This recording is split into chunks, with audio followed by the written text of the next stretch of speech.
Red card details లోకి వెళ్దాం. రాష్ట్రంలో ఏ ఉప ఎన్నికలు వచ్చే అవకాశమే లేదన్నారు సీఎం రేవంత్ రెడ్డి. 2014 నుంచి 2023 వరకు ఏ సంప్రదాయం ఉందో ఇప్పుడు అదే ఉంటుందన్నారు.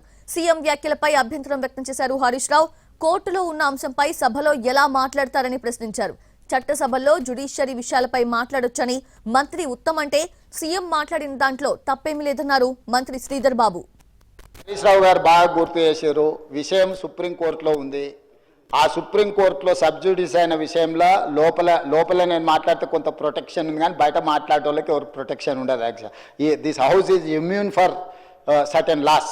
ఈ సభలో మనం కొన్ని విషయాలు ప్రస్తావించవచ్చు. సభకు రక్షణ ఉంది తమ నాయకత్వంలో.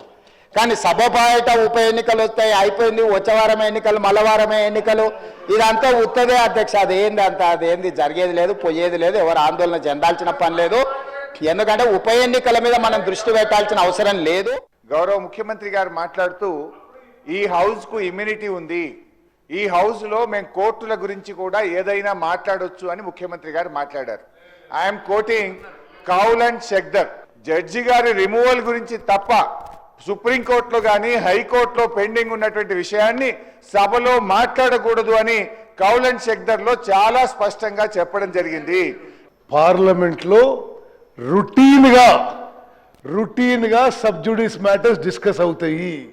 As a member of the it doesn't matter what the constitution says. I'm telling you what actually happening in parliament. Speaker sir, in the last 5 years in the Lok Sabha, I can tell you that Lok Sabha Speaker permits every single item in this country, whether it is subjudice or not, is allowed in Parliament for discussion. Even criticism of the judiciary is allowed in the Parliament. ముఖ్యమంత్రి గారు ఏమన్నారు అధ్యక్ష? బయట వారు మాట్లాడారు అధ్యక్ష. బయట వారు టీఆర్ఎస్ సంబంధించిన వారు మాట్లాడి బెదిరిస్తా ఉన్నారు, శాసనసభ్యులను బెదిరిస్తా ఉన్నారని మాట్లాడింది తప్ప తీర్పుకు సంబంధించి కానీ న్యాయస్థానంలో ఉన్న అంశం గురించి మాట్లాడలేదు అధ్యక్ష. న్యాయస్థానం పేరే తీయలేదు అధ్యక్ష. న్యాయస్థానం పేరే తీయలేదు. న్యాయస్థానానికి సంబంధించింది కాదు ఇది. ఈ సభ పక్కదారి పట్టించేందుకు ప్రయత్నం చేస్తా ఉన్నారు వారు. ఇది న్యాయస్థానానికి సంబంధించింది కాదు.